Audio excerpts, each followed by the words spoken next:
Kasako Media, tunaangazia maisha, tunaandika kesho. Waziri wa Nchi Ofisi ya Waziri Mkuu anayeshughulikia sera, bunge na uratibu, Mheshimiwa Reuben Kwagilwa ameagiza kuchukuliwa hatua kali za kinidhamu dhidi ya mtendaji wa kata ya Kipunguni B kufuatia kufungwa kwa ofisi wakati wa saa za kazi.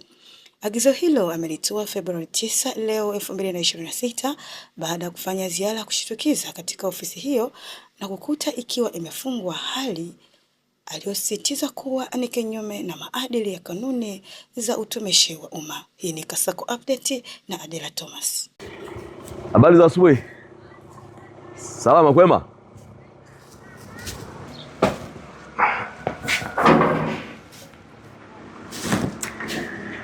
Hii ni ofisi yetu ya umma, ni ofisi ya mtendaji wa kata ya Kipunguni B. Huu ni muda wa kazi na ni asubuhi, ni zaidi ya saa 1:30. Ofisi haijafunguliwa. Nitoe maelekezo yafuatayo. Watumishi wa umma ni lazima wafanye kazi. Lazima wafanye kazi.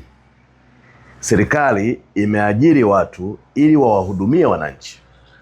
Mheshimiwa Rais Daktari Samia Suluhu Hassan anataka Watanzania wasikilizwe, wahudumiwe, watatuliwe kero zao. Hatuwezi kufikia malengo hayo kama muda wa kazi ofisi ya umma inakuwa imefungwa namna hii.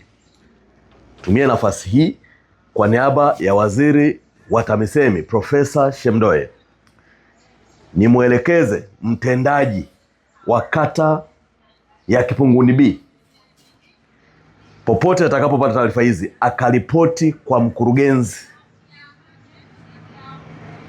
wa halmashauri husika na akajieleze kwa nini muda wa kazi ofisi ya umma imefungwa, na mkurugenzi nimwelekeze kwa niaba ya Mheshimiwa Waziri achukue hatua za kiutumishi, hatua za kinidhamu. Mambo ya nchi hayataki uhovyo hovyo.